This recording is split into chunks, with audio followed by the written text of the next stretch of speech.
good. Are you keeping up any sort of exercise regime, training, etc.? I play a lot of table hockey. It works.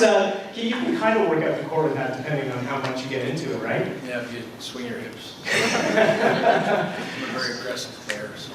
Well, on behalf of everyone here, I want to thank you for coming to Toronto and actually coming to Toronto ComiCon. It is an honor to have you here.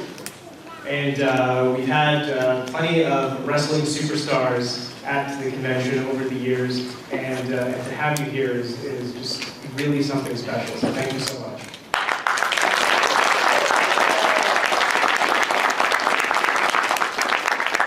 We do have a fairly big audience over here. This is a Q&A panel, so if you do have a question for Bret, I have one. Yes, this gentleman over here has one, but if you do have one, I can take a hand, I basically will point you out, you get to answer your question. If we can't hear it, we'll ask you to repeat, etc. So let's start with this gentleman over here who's got a question. He's also videographing this thing on his phone. Go ahead. I want to know, do you think I have a potential to be a WWE superstar one day? Well, you know, I think there's always room for one more. Never give up on your dreams, so whatever your dreams are, you gotta push ahead. And there's no reason why you couldn't be a wrestler. That's you. That's awesome. Those goals. This young man over here in the front. What inspired you to wrestle? Probably my dad, my brothers. I grew up in a family where everyone was wrestling. The second I opened my eyes, Wow. wrestling was everything. So, I never really took wrestling very serious. Like I did when I was like a little kid, like maybe your age. I thought, someday I'll be a wrestler. It was always in the back of my head. Somebody, it was there all the time. It was a constant. When I was about 14 or 15, I kind of lost interest. It was like, people would say, "You're going to be a wrestler." I don't want to be a wrestler. My dad traveled too much. He was gone all the time. I said, but when I got to be about 20, it was like I was doing construction work, a lot of hard, sweaty kind of work. So there's got to be a better way to make a living than doing this. Wrestling became more appealing again. When I got into wrestling, it wasn't a lot of money to be made, and it wasn't very popular like it is today. It was a lot harder, and it was a tough way to make a living. But my motto was, even then, was like, I want to make enough money to travel around the world a little bit, stay in pretty good shape. Being a wrestler, be in good shape all the time, and meet girls.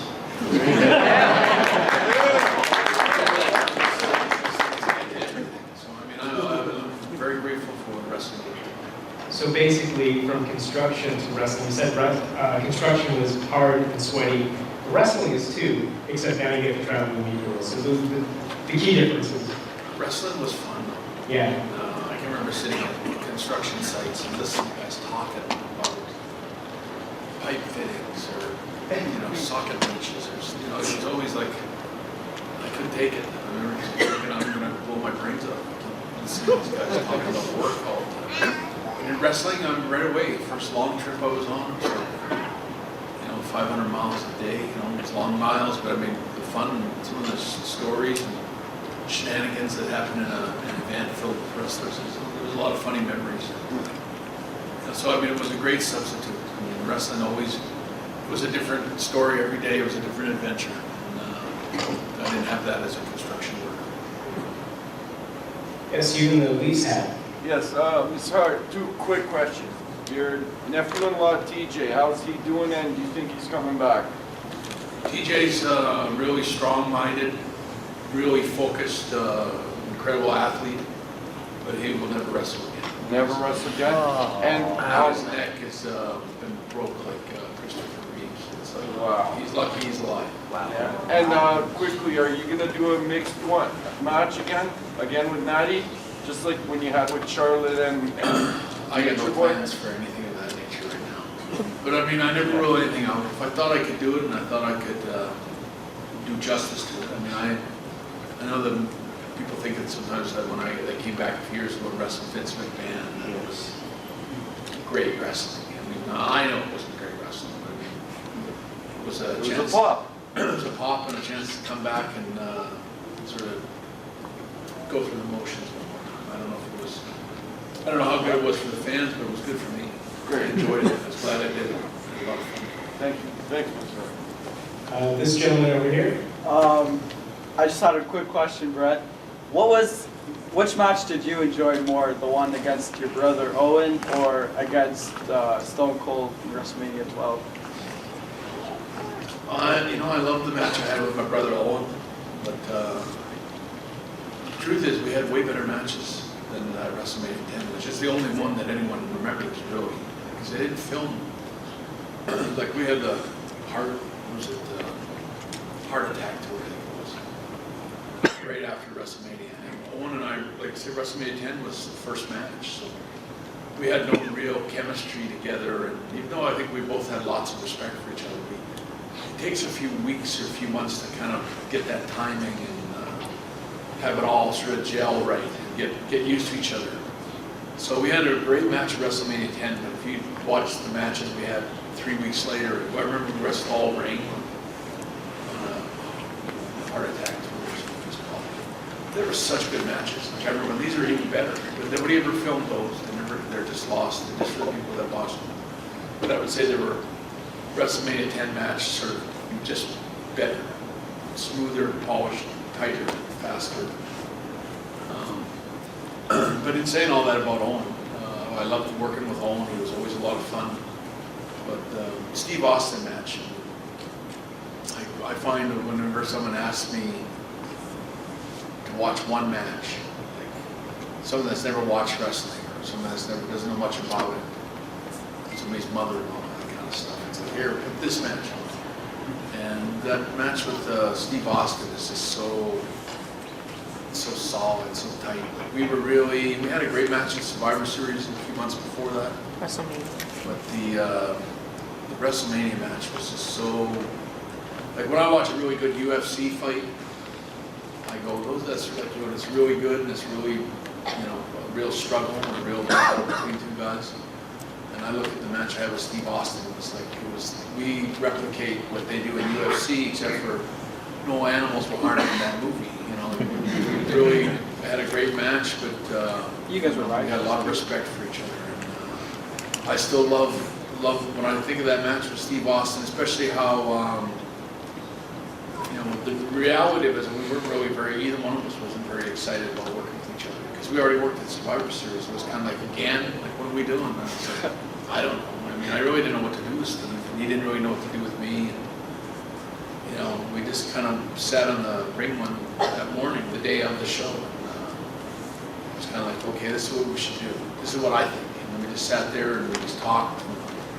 And it was a masterpiece. I mean, it was such a brilliant match to be able to know beforehand that you're going to go in there. I remember if we watched that WrestleMania 13, I walk out and everyone's cheering me. I didn't even do anything wrong. I didn't beat Steve Austin up. And he certainly had it coming.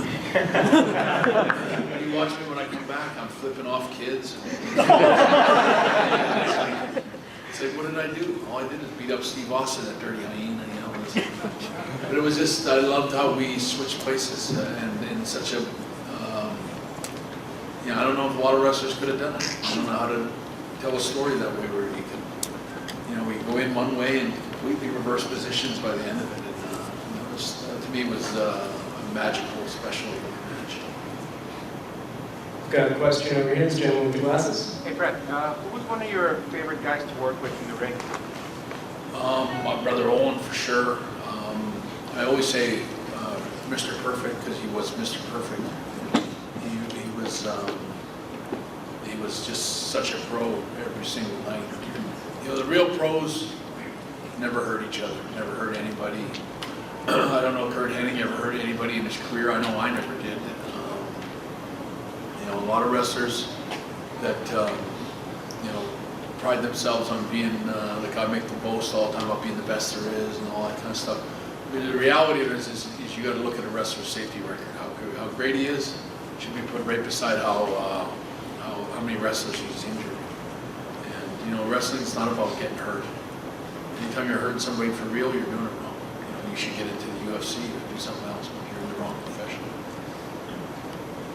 Yes, over here. Yeah. Do you think Owen's ever going to make it in the Hall of Fame? Oh, I was referring to this woman who stood up, but we'll get to you next. Bret, it is an honor to meet you once again. Actually, I had met you actually at an autograph session about maybe a month or two after unfortunate Owen's passing. And first of all, I'd like to thank you for being comfortable with talking about Owen. I know it must still hurt, but as long as you're comfortable talking about him, that's great. Now, you had mentioned WrestleMania 10.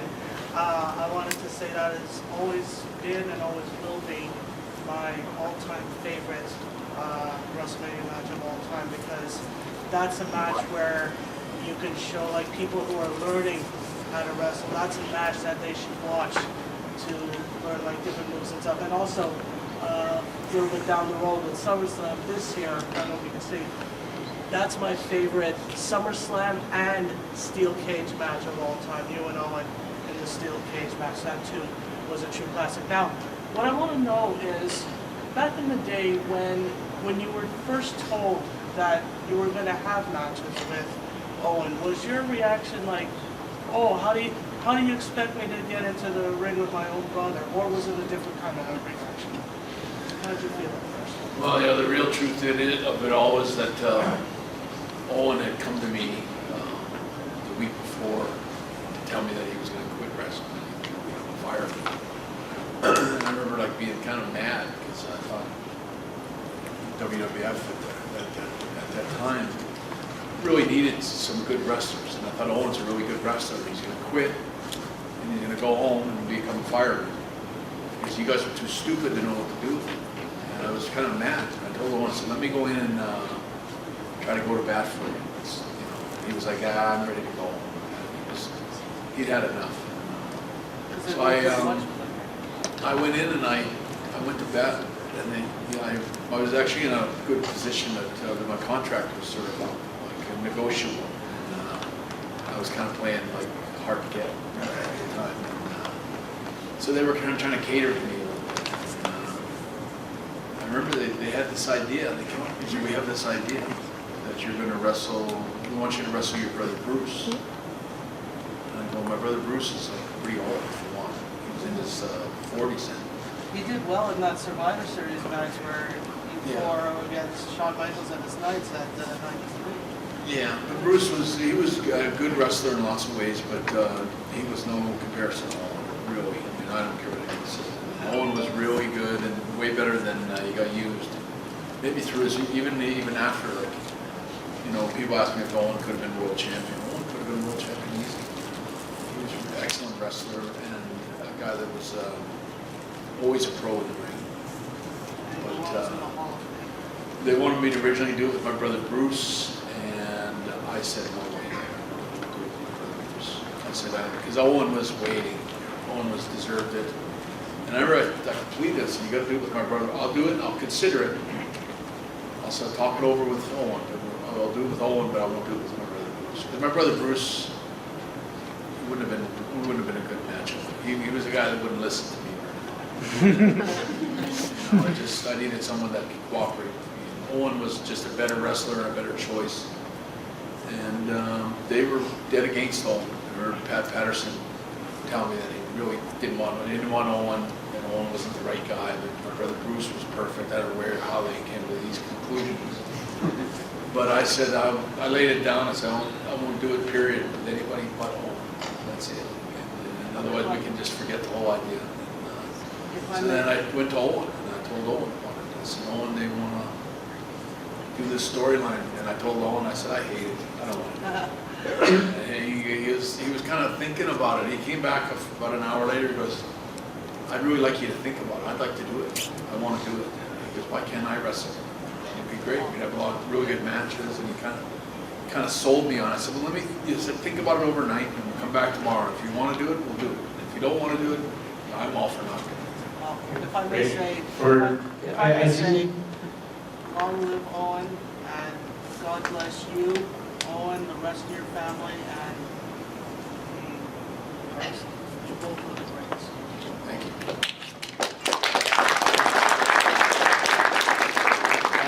There's a gentleman beside you with the red glasses on. Seamus 515. Is this a true story? I heard this on YouTube. You were facing Yokozuna in a match, and he was about to do his finisher, and then you looked up and there was a brown stain on his pants.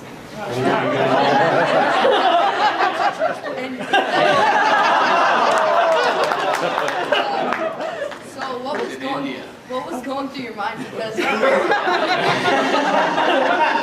thought like you moved out of the way really fast.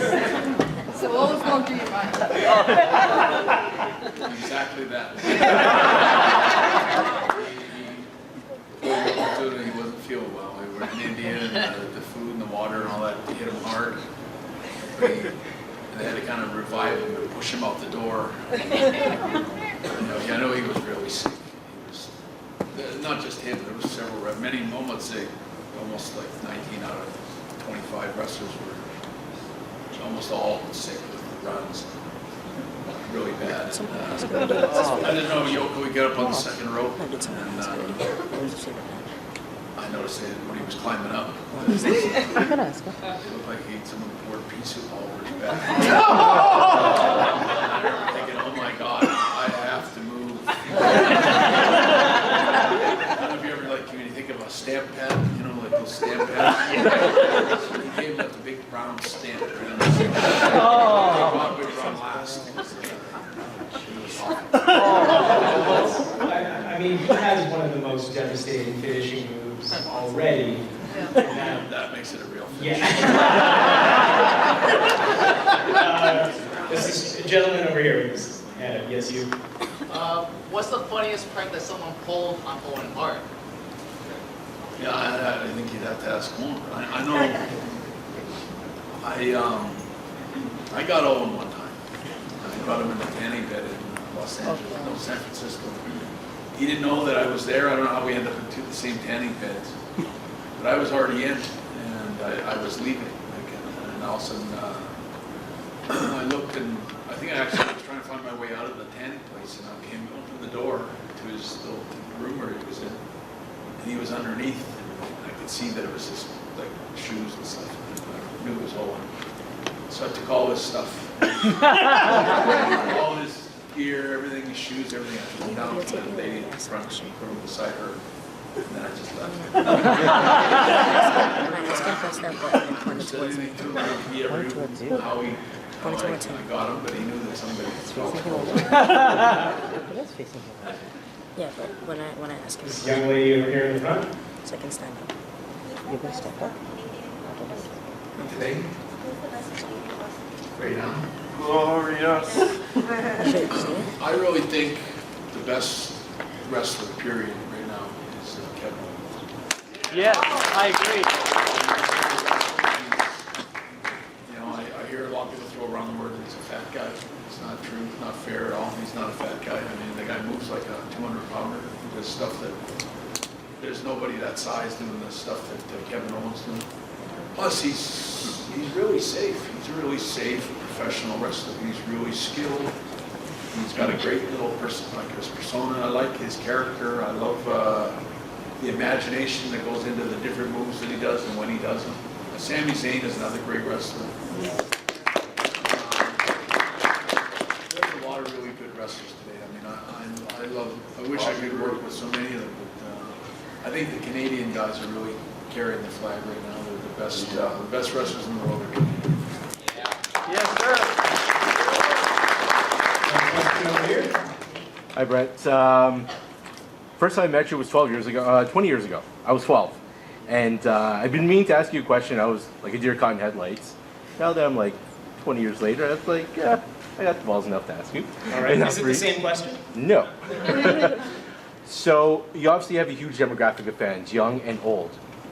In terms of motivation, what would you like to pass on to the younger generation in terms of goals, motivations, if they're going through a difficult time, or just in life? Well, I think I think it's important if you're in a position like I am, where I'm allowed to, I've been given the opportunity to be a TV hero or a hero to people on television. I think it's really important to live up to that. If you're going to be a hero, I think you should be a hero 24 hours a day. It should be. It's not something you turn it off. You're a hero while the wrestling's on. When you're walking out to your car, you tell the kids to beat it. I know a lot of guys that were like that. I've always, I grew up in a family where you appreciate every single fan. I mean, if I could stress that to a wrestler today, it would be that to never forget you got to remember everyone. Like, you don't have to remember them all individually, but you have to always remember that there's fans out there that it means the world to them to sign an autograph. Even if they ask you every week, it's just a little way to interact. So I think all those things are important. I think on a bigger scale, I would say it's really important to, at least for me, I think I represent Canada well. I think that it's really important for someone to believe that, that you can be whatever you want to be. You can never set any kind of limits on what your potential is. If you want to be an astronaut, or you want to be a rock singer, or you want to be a movie star, there's people doing it every day. And someone's going to wake up and they're going to do that for a job. That's what they're going to do. And it's like, if you want to be that, just go for it. Don't ever be afraid to pursue everything. Like, challenge yourself. I've went through my own struggles in the last year with cancer and my stroke years ago and different things. But you got to just get back up and keep going, and shake it off. And life's for the living. Right, we've got time for maybe 3 more questions. So this guy. You want to pick this guy? All right. I have a couple questions. One, in 1994, when you partly won the Royal Rumble, who hit the ground first, you or British Bulldog? You mean Lex Luger. Oh, Lex Luger, sorry. It was a tie. I got this from WWF, that they actually never showed the ending where we landed at the time. Or they had a couple angles, but they were kind of sketchy or whatever. Remember, they didn't want to film it too close because they didn't know if we would actually land at the same time. So if I did land first, it would look bad for Lex. And if Lex landed first, it would look bad for Lex, kind of thing. So it had to be done the way it was. And when we did it perfectly. We both touched exactly the same time. But they didn't even show it, because they were scared that they would prove that one of us won over the other. And it wasn't until the next day that they watched it back and watched it back and watched it back. It's a tie. It really was a tie.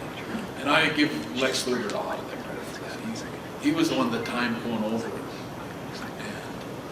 And I just, when you're falling, I just remember kind of shriveling up and trying to pull my feet up. So, tried to make them land a little bit less quicker than his. When you did when the Montreal Screwjob happened, as soon as they rang the bell, what did you think? What was going through your head? It's very surreal. It's really hard to imagine what I went through, and that I can remember with the screw job. All I was thinking is why did they do all this? They didn't do that to me. I was so good to them for all the years I worked for them, all through that whole period and all the weeks leading into it. And it's easy for Sean to do a DVD thing and talk about it. He doesn't remember any of it. Great, you don't remember it. Well, I remember it. You were a real asshole. That's kind of how it was, and that's just the truth. And me and Sean have kind of smoothed things out now. But I think Sean was also a victim that day. It was really wrong. That was all Triple H and Vince, and it was totally wrong. It was the wrong way to do business, the wrong thing to do with professional wrestlers. It goes against the code of everything. Wrestling's all about trust. Two wrestlers trust each other with their bodies. I wrestled Sean in the Iron Man match. We weren't such great friends then either, but I can remember Sean, and you can watch it back if you want. Sean's diving off the top turnbuckle to me on the floor. He's diving like a bird all the way out, dives across. If you watch it, Sean is actually he's jumped too far. And he's actually going to go over the railing. You know, if I'd been Sean or Triple H, I would have just kind of leaned back a little bit and let him go right over. And said, oops, that's not my fault, he jumped too far. But I was always a professional. If you watch that match back, you watch it, I grab Sean right in there, a 230-pound man. I catch him right in there and pull him in and pull him back on top of him. So that's, you know, it's about trust. And it's like when you break that trust the way they did with me in Survivor Series. And it's like, it goes against the logic of everything that we do.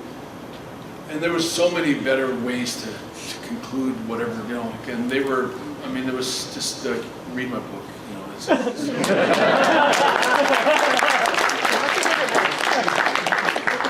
a young fan, What's your favorite third row match? A, Stormtrooper shirt. Have you ever faced Goldberg? Unfortunately, I love Bill and I have no hard feelings towards him, but he wrecked my life. Pretty good. He was very unskilled, very dangerous, very reckless wrestler. He didn't just hurt me, he hurt lots of guys. Don't worry, Brock will fix it. Yeah, good luck. He was a real great athlete and a great person. I mean, I remember before I had the match with Bill Goldberg, I said, Bill, whatever you do, don't hurt me.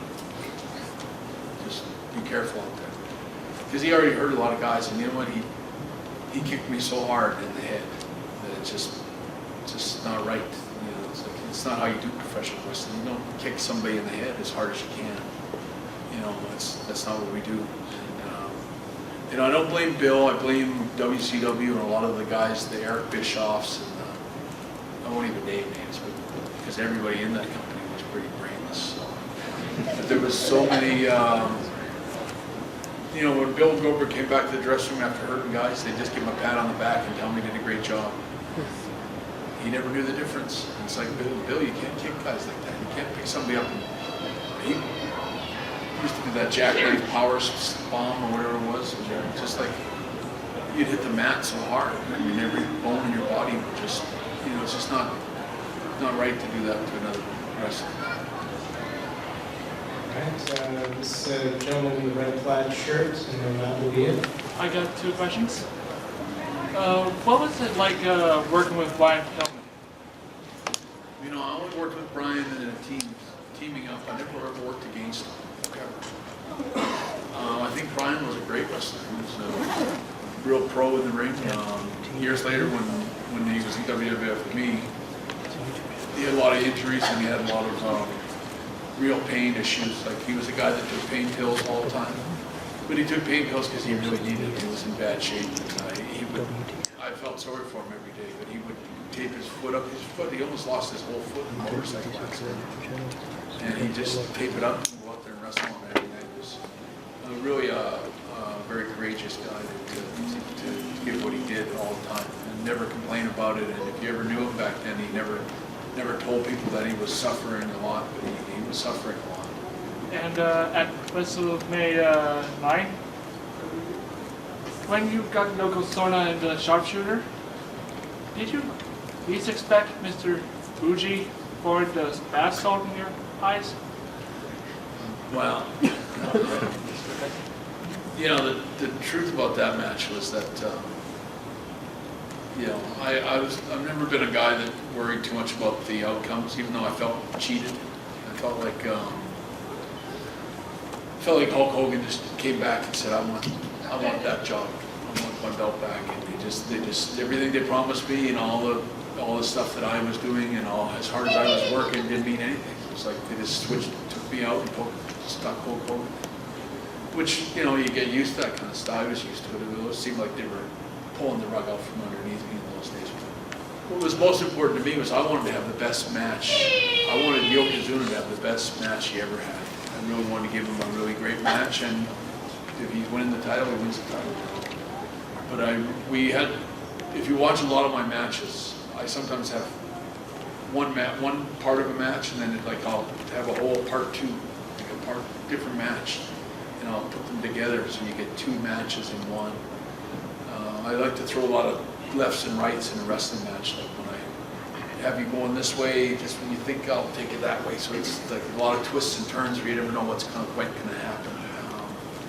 So when I had the match with Yoko, the best 5 minutes of the match we were saving for the last 5 minutes, and it was a whole, we did part 1, but we never got to do part 2 because Yoko, he was like a runaway freight train. He just got up and he went into the ending of the match.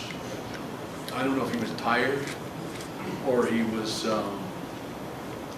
had an attitude or what it was, but we basically edited out the 5 minutes of the match. That was the best part. It would have been all the best stuff that nobody ever saw it. I remember I had it all written out, and I remember I still have it at home. Okay? But I never ever did it with him again. I was so mad at him. I remember I punched the wall when I came back to the dressing room. I was so mad I cut my hand on something. I think there was a nail in the wall. But I remember I was so mad that he shortchanged himself on the ending. The ending was the best part.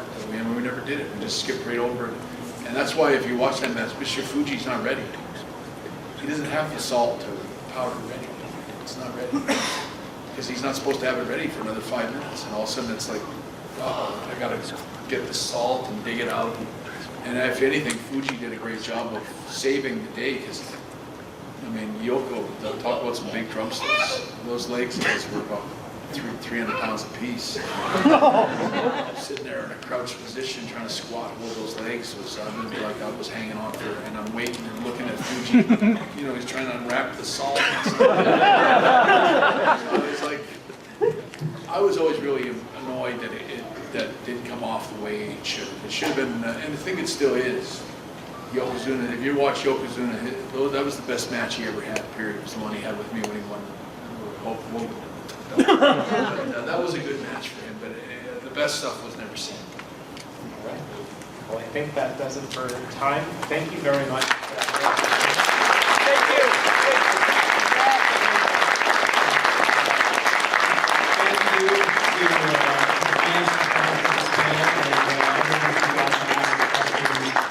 Really thoughtful, very insightful questions, a lot of fun questions too. So thanks so much. And if you didn't get a chance to ask a question, perhaps you can ask Bret later at his table. Thank you so much.